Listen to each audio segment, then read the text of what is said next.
রোববারে যদি ওই গাড়িগুলো দেখি সব আমি নদীতে ফেলে দিব, নাহলে আগুন ধরাই দিব। এখন থেকে একটা কন্টেনার খালি করতে 2টা ট্রাক লাগবে। আগে লাগতো 20টা ট্রাক, সেটা এখন ট্রান্সফার টু 2 ট্রাকস। পরের দিন পোর্ট খালি।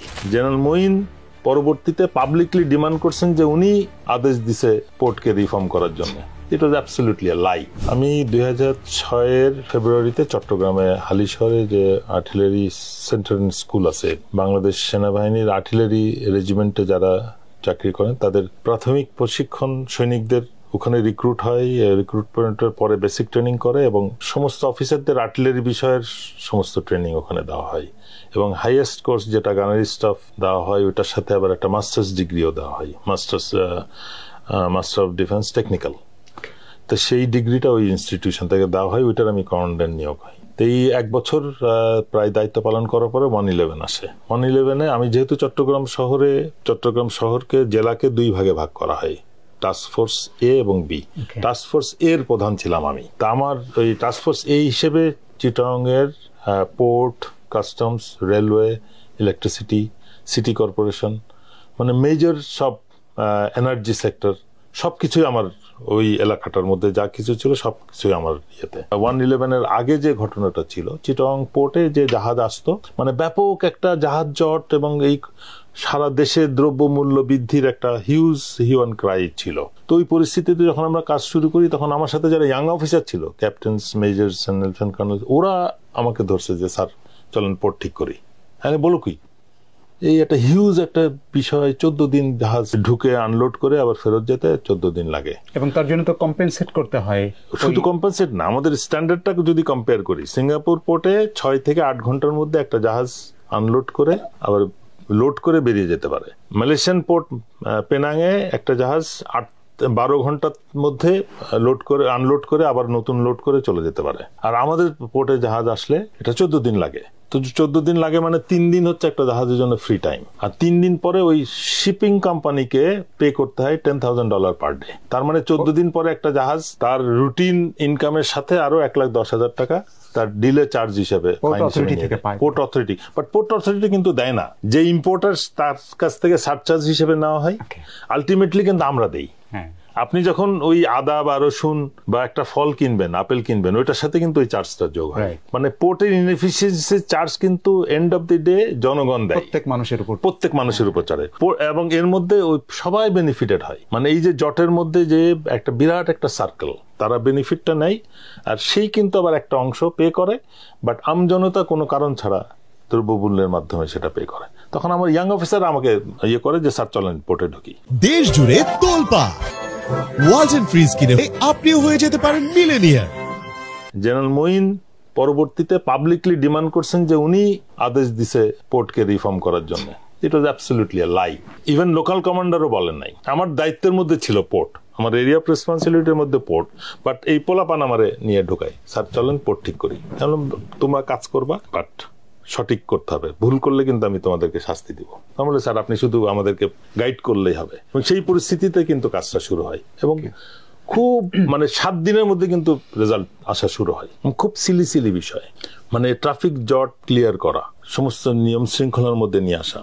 আমরা দেখলাম যে পোর্টের ভিতরে প্রায় 10,000-এর উপরে কার, একটা গাড়ির পার ডে ওখানে ডিলে মানে রাখলে চার্জ আসতো মানে 10 টাকা। তার মানে সারা মাসে একটা কার আপনি রেখে, ইম্পোর্টার কার রাখলে তার ওই কার বাবদ 300 টাকা দিতে হবে। তো সে ঢাকায় যদি এই কারটা নিয়ে আসে রিলিজ করে, তাকে যে গ্যারেজে বা যেখানে রাখতে হবে তার থেকে তার ভাড়া অনেক বেশি। গ্যারেজে রাখলেও 3,000 টাকা দিতে হবে একটা গাড়ি। নাম বলতেছে আমার পার্কিং এ তো 3,000 টাকা, বাট আমি বললাম যে একটা গাড়ির ইম্পোর্টারকে 300 টাকা পার ডে দিতে হবে, বা কিছু একটা 5,000 টাকা 2,000 টাকা দিতে হবে। সে কি করে, ইম্পোর্টার গাড়ি নিয়ে এসে পোর্টে রাখে, এবং আপনি যদি কাস্টমার এসে গাড়ি কিনেন আপনাকে পোর্টে নিয়ে যায়, আপনাকে একবার পিওর গাড়ি দিব, আসেন পোর্ট থেকে দেখেন। বাট উদ্দেশ্যটা হচ্ছে যে using the port as parking lot, মানে তার ইয়ার্ড হিসেবে এই কার্যটা করলো। তখন আমরা যে প্রথম মানে পোর্টে কন্টেনার রাখার জায়গা নাই, ওইটার জন্য জাহাজ ঢুকতে পারে না, গাড়ি সব জায়গা ফিল আপ করে রাখছে। তা আমরা প্রথম বিয়ে করলাম যে পার ডে $8, যেই ওই 10 টাকা থেকে $8 করা হলো, 7 দিন পরে এটা বাড়ায় দেওয়া হলো 12, 15। এই 7 দিনের মধ্যে পোর্ট খালি, সব পোর্ট বেরিয়ে চলে আসলো। যখন দেখলো যে চিটাগং পোর্ট খুব এফিসিয়েন্টলি চেক করতেছে, সব গাড়ি যাওয়া শুরু করলো মংলাতে। তো Mongla was totally a dead half dead port.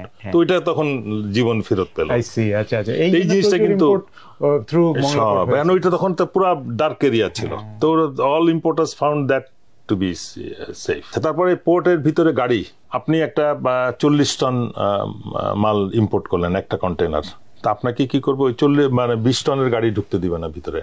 আপনি যে ট্রাকটা ভাড়া করবেন বগুড়া বা রংপুরের ইম্পোর্টার, আপনার ট্রাকটা বাইরে দাঁড়ানো থাকবে। আর ওই ঢাকা শহরে যে ইট বালু ক্যারি করে 2 টনের ব্রিটিশ আমলের গাড়িগুলা, ওই বেডফোর্ড, ওইগুলাকে ভিতরে ঢুকতে, শুধু একটা সিলেক্টেড গাড়ি আছে প্রায় 2000 ট্রাক, ওরা ওই কন্টেনার থেকে মাল বের করবে। প্রত্যেকটার মধ্যে 2টা করে কম্পার্টমেন্ট, মানে একটা হচ্ছে যে উপরের, আর নিচে একটা হিডেন কম্পার্টমেন্ট, মানে আপনার পাশের কন্টেনার ভেঙে ওটার মাল প্রথমে নিচে ঢোকাবে, তারপর উপরে আপনার কন্টেনার আনবে। তারপরে ওইটা হচ্ছে 2 টন, তার মানে একটা 40 টন ক্যাপাসিটি কন্টেনার খালি করতে আপনাকে ওই 2 টনের ট্রাক কয়টা লাগবে? 20টা। তার মানে একটা 20টা ট্রাক একবারে যাবে, অথবা একটা ট্রাক 20 বার যেতে হবে। আমি যখন পোর্ট অথরিটিকে জিজ্ঞেস করলাম যে ভাই আপনারা এই বড় গাড়িগুলা কেন ঢুকতে দেন না? স্যার পোর্টের রাস্তা নষ্ট হবে। আমি তখন তো মানে অবাক, বোকা, মানে রীতিমতন মানে বেকুব বনে গেলাম, যে তাহলে এই যে 40 টনের কন্টেনার জাহাজ থেকে নামায় যে ভিতরে চলাচল করে, রাস্তা নষ্ট হয় না? এমন কোনো উত্তর নাই। তখন আমি সব অ্যাসোসিয়েশন গুলো দাঁড় করায় বললাম যে বৃহস্পতিবারে মিটিং, যে রোববারে যদি ওই গাড়িগুলো দেখি সব আমি নদীতে ফেলে দিব, নাহলে আগুন ধরাই দিব। এখন থেকে ওই 20 টনের ট্রাক যাবে, মানে একটা কন্টেনার খালি করতে 2টা ট্রাক লাগবে। মানে আগে লাগতো 20টা ট্রাক, সেটা এখন ট্রান্সফার টু 2 ট্রাকস। পরের দিন পোর্ট খালি। রোববারে দেখলাম যে কোনো ট্রাক, ওই 2টা ইটের ট্রাক গুলা নাই, বাট রাস্তার মধ্যে দাঁড়ানো ট্রাক নাই, সব ট্রাক ভিতরে ঢুকতেছে। কন্টেনারের সামনে 20 টন ট্রাক হলে একটা গাড়ি যাচ্ছে, আনলোড করে ট্রাক কন্টেনার ফ্রি, ভিতরে কোনো ট্রাফিক জ্যাম নাই। মানে ওই 20টা ট্রাক ঢোকা এবং বেরোনোর মধ্যেই কিন্তু সারাদিন চলে যেত। ফাইনালি এটা আপনি কতদিনে নামিয়ে আনতে পারলেন আপনার টিম, এই যে লোডিং, আনলোডিং, আনলোডিং? এটা মানে জাস্ট 1 মাসের মধ্যে 14 দিন নেমে আসলো, 2.3 ডেজ। বা 2.3 ডেজও একটা হিসাব আছে। চিটাগং পোর্ট হচ্ছে কিন্তু সি পোর্ট না, এটা কিন্তু রিভার পোর্ট, কর্ণফুলী নদীর ভিতরে পোর্টটা। এখানে একটা টাইডের ব্যাপার আছে। তা যখন আপনি একটা জাহাজ যদি ভাটা শুরু হওয়ার সাথে সাথে আসে, তাহলে কিন্তু তাকে 12 ঘন্টা পরে ঢুকতে হবে, আবার হাই টাইডে যেয়ে ঢুকতে হয়। এই কারণে ওই 12 ঘন্টা বাদ যাবে। তার 2.3 থেকে যদি আপনি 12 ঘন্টা বাদ দেন, তাহলে ইট বিকাম 2 ডেজের, মানে 2 দিনে চলে আসলো। 14 দিন বিকাম 2 ডেজ, মানে আমার তো 3 ডেজ ফ্রি টাইম আছে। ইট ওয়াজ পসিবল। এবং জাস্ট উইদিন 1 মান্থ ওই আউটারে যে 30টা 40টা 50টা মানে শিপ ওয়েটিং এ থাকতো, ওগুলো সব ক্লিয়ার। বাট এই মজার ব্যাপার হচ্ছে যে আমাকে যখন কেউ প্রশ্ন করে যে এটা কি করে সম্ভব হলো, আমাকে অনেক ব্যবসায়ী জিজ্ঞেস করছে যে স্যার এই যে আপনি এই কাজগুলো করলেন কিভাবে সম্ভব হলো। আমি কিন্তু বলছি যে এই যে অফিসার গুলো এখানে কাজ করে, এরা কিন্তু সব সিনসিয়ারলি চাইছে যে এটা একটা সমাধান যেটা আমাদের জন্য জরুরি। দ্বিতীয় হচ্ছে যে এই সমস্যাটা ক্রিয়েট করছে কিন্তু কোন বাংলাদেশি কোন ইবলিস সিন্ডিকেট, যারা আমারই ভাই বোন আত্মীয় স্বজন কেউ। তো সুতরাং এইটা যদি আপনি ওয়ার্ল্ড ব্যাংক এডিবির কনসালটেন্ট আনে, তাতে তো প্রথম বাঙালি হইতে হবে, তারপরে না সে বুঝবে যে বাঙালির মাথায় কত দুষ্ট বুদ্ধি আছে। আর একটা বিষয় বলবো, মেয়র মহিউদ্দিন কিন্তু পুরা চিটাগং লিড মানে কমান্ড করতো যে তার 12,000 ডক লেবার আছে। এটা কিন্তু ভয়ঙ্কর একটা তথ্য, আর 12,000 ডক লেবার। এই ডক ওয়ার্কার ম্যানেজমেন্ট বোর্ড আর কোল ওয়ার্কার্স ম্যানেজমেন্ট বোর্ড ভাঙার জন্য Margaret Thatcher became iron lady. মানে লন্ডনে কিন্তু তখন হিউজ আনরেস্ট হয়েছে ইংল্যান্ডে, মানে ওই যখন উনি ইয়েতে ছিলেন, উনি ভেঙে দিচ্ছিলেন বোর্ডটা। আমরা কিন্তু এই ডক ওয়ার্কার্স ম্যানেজমেন্ট বোর্ড ভেঙে দিই। তার কারণ হচ্ছে আমাকে হঠাৎ ওই কর্নেল তোফায়েল রিপোর্ট দিল যে স্যার আমি তো ওই 12,000 খুঁজে পাচ্ছি না লেবার, মানে ওরা তো সব গেটে আছে। আমরা ওই লেবার লিস্টে দেখি মাসে পেমেন্ট হয় 12,000 লেবারের, কিন্তু যে ঢোকা এবং বেরোনোর মধ্যে 12,000 লেবার। বলে স্যার 12,000 লেবার তো ঢুকতে দেখি না, 2,000-এর বেশি তো ঢুকে না। মানে যে ঠিক আছে, এরা করে কি অ্যাটেন্ডেন্স নেয় আপনি লেবার, আপনার আইডি কার্ড জমা দিবেন আগের দিন সন্ধ্যায়, এন্ট্রি দিবেন যে আগামীকাল সকালে আপনি ডিউটিতে যাবেন। সকালবেলা কিন্তু কোনো চেকিং নাই, কে যাচ্ছেন। তো 12,000 লোকের এন্ট্রি হয়ে গেল, বিল হবে মাস শেষে। আর এর মধ্যে যে পরিবর্তন হয়েছে, আগে আসতো বাল্ক শিপ, একটা জাহাজে আপনার ধরেন 100 লেবার লাগতো, এখন আসে কন্টেনার শিপ। ওই বাল্কের মধ্যেও আপনার ধরেন ওই উপরে কন্টেনার চড়াই নিয়ে আসে, বা কন্টেনার শিপ টোটালি আসে। ওই একটা কন্টেনার উঠাইতে ওই পুরো সিস্টেম হয়তো এখন 10 জন লাগে, আগে 100 লাগতো, এখন 10 জন লাগে। এটা কিন্তু সিস্টেমের পরিবর্তনের কারণে। বাট এরা কি করছে, ওই লেবারের হিসাবটা ঠিক রাখছে 12,000। আমরা কি করলাম যে ঠিক আছে নেক্সট আগামীকাল থেকে সকালবেলা যখন ঢুকবে তখন এন্ট্রিটা হবে। 3 দিন আমরা হিসাব নেওয়ার পরে দেখলাম 2,500 থেকে 3,000 লোক ঢুকে ম্যাক্সিমাম। বিল ছিল এই 12,000-এর বিল প্রতি মাসে হয় এবং ওভারটাইম প্রত্যেকেই 4 ঘন্টা করে ওভারটাইম পায়। মানে 4 ঘন্টা মানে কিন্তু ডবল। আপনি 800 টাকা যদি আপনার বিল হয়, 4 ঘন্টা ওভারটাইম মানে 12 ঘন্টা, মানে ফুল টাইম 4 ঘন্টা ওভারটাইম মানে ফুল 1600 টাকা আপনার হচ্ছে। তাই 1600 টাকা হিসেবে তারা মাস শেষে প্রায় 4 কোটির উপরে বিল শুধু লেবার বাবদ হতো। That is the thing we decided, যাতে না আমাদের এই সিস্টেম থেকে ব্রেক করতে হবে। তখন কিভাবে চলে, তখন ওই পোর্টের যারা স্টেক হোল্ডার ওরাই আমাদেরকে বুদ্ধি দিল যে স্যার এই যে বার্থ অপারেটর সিস্টেম করতে হবে। তখন আমরা ওইটা ইন্ট্রোডিউস করলাম। তখন এই ডক ওয়ার্কার্সদেরকে বললাম যে এদেরকে গ্র্যাচুইটি তারা একটা পায় দীর্ঘদিন কাজ করার জন্য।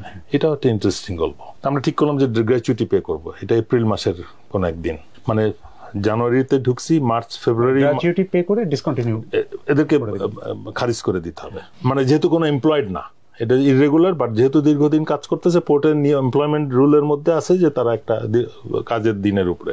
মান্থলি বিল চলে আসলো 1 crore প্লাস, মানে 4.5 কোটিটা বিকেম 1 crore। আর গ্র্যাচুইটি যখন দিতে আসলো, আমার ক্যাপ্টেন মেজর সাহেবরা দিছে টাকা, মানে উপস্থিত থাকছে, পোর্ট ডিস্ট্রিবিউট করছে। ওরা দিন শেষে এসে আমাকে রিপোর্ট দেয় যে স্যার 2 নাতি লেবারকে ধরে নিয়ে এসে টাকা নেওয়াইছে, বয়স 82, 85, 90।